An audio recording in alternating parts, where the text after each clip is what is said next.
Down the snowy slope and round the banking. It's grand sport if you're lucky enough to be in St. Moritz.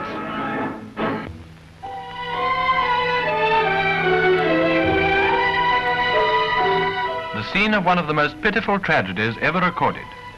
Relics of a building which was once a children's school, now an appalling shambles.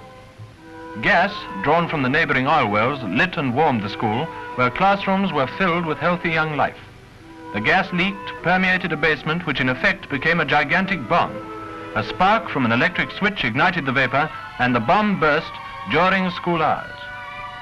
455 victims perished in the Texas school disaster, some of them teachers, but mostly pupils.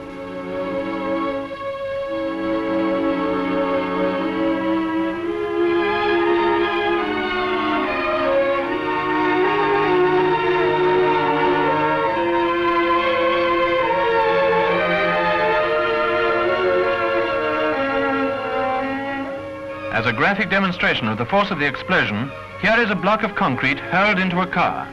The military take command and investigate the hollow tiles of the walls into which the gas may have seeped, and go through the wreckage while a survivor returns to look for possessions in his locker.